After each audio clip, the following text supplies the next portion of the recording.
भारत के लोकतंत्र का मंदिर कहलाने वाली संसद की नई इमारत का उद्घाटन आने वाली 28 मई को होना है।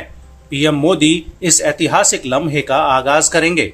संसद भवन के उद्घाटन के साथ ही एक ऐतिहासिक परंपरा भी पुनर्जीवित होगी।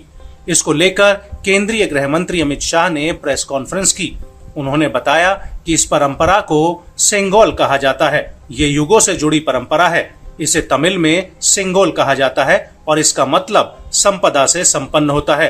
नए संसद भवन में इसे स्पीकर के आसन के पास स्थान दिया जाएगा। संसद भवन में जिस सेंगोल की स्थापना होगी उसके शीर्ष पर नंदी विराजमान है। इस पवित्र सेंगोल को किसी संग्रहालय में रखना अनुचित है।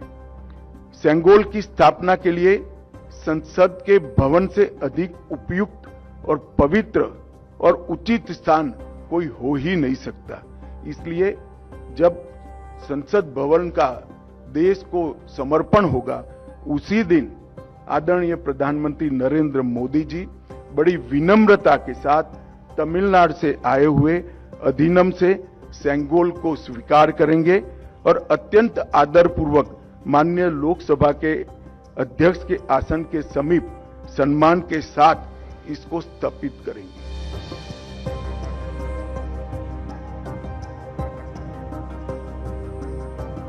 सेंगोल को संप्रभुता के प्रतीक के रूप में जाना जाता है। सेंगोल का अर्थ नीति परायणता है। ये भारत के चोल साम्राज्य की परंपरा रही है। जब भी कोई राजा बनता है उसे ये राजदंड दिया जाता है जो शक्ति और अधिकार का प्रतीक था। ये सोने या चांदी से बना था और इसे अक्सर कीमती पत्थरों से सजाया जाता था। सेंगोल सत्ता के हस्तांतरण का प्रतीक भी माना जाता है। सेंगोल शब्द तमिल भाषा के सेम्मई शब्द से बना गया है। इसकी व्युत्पत्ति सेम्मई से आती है जिसका अर्थ और भाव नीति परायणता से है। यह एक तमिलनाडु के प्रमुख धार्मिक मठ के महंतों द्वारा ये सेंगोल जो आप अभी देख रहे हैं स्क्रीन पर, ये अभिमंत्रित है। गंगा जल से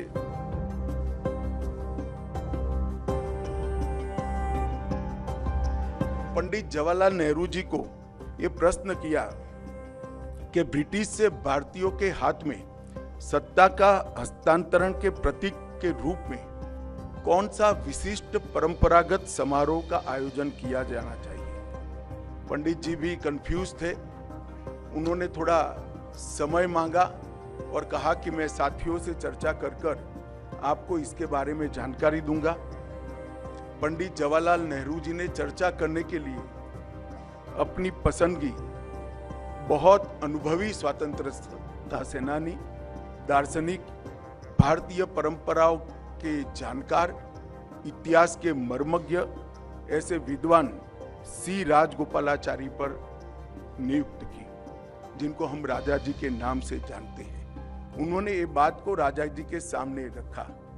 राजा जी ने अनेक पुराने ग्रंथों का अभ्यास कर, अनेक प्रक्रियाओं को स्टडी कर साम्राज्यों के समय में सत्ता के हस्तांतरण की प्रक्रिया का एक सटीक इतिहास रेखांकित कर इस सेंगोल की प्रक्रिया को चिन्हित किया और पंडित नेहरू को बताया कि हमारे यहाँ हमारी परंपरा में इस सेंगोल के माध्यम से सत्ता के हस्तांतरण की प्रक्रिया को अधिकृत किया गया है।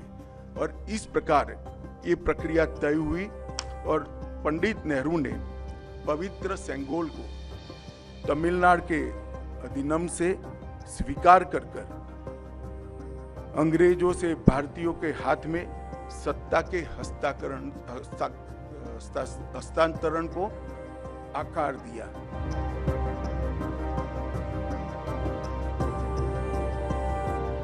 यह एक तमिलनाडु के प्रमुख धार्मिक मठ के महंतों द्वारा ये सेंगोल जो आप अभी देख रहे हैं स्क्रीन पर, ये अभिमंत्रित है। गंगा जल से उसको पवित्र किया गया है। इस पर पवित्र नंदी अपना अटल दृष्टि और स्थिरता के साथ विराजमान है। और ये जो सेंगोल है वो चोला साम्राज्य के समय से, मतलब 8वीं शताब्दी से चली आ रही हमारी अपनी भारतीय सभ्यतागत प्रथा का एक अनुसरण करने के लिए ये प्रथा को बना दिया गया। बता दें कि सेंगोल को दुर्लभ कला संग्रह के तौर पर अब तक इलाहाबाद के एक म्यूजियम में रखा गया था। इस गोल्डन स्टिक को अब तक नेहरू की सोने की छड़ी के रूप में जाना जाता था। 28 मई को तमिल विद्वान ये सेंगोल पीएम मोदी को सौंपेंगे। खास बात यह है कि इनमें वे तमिल विद्वान भी शामिल होंगे जो देश की आजादी के समय पंडित नेहरू को सेंगोल सौंपते समय मौजूद थे।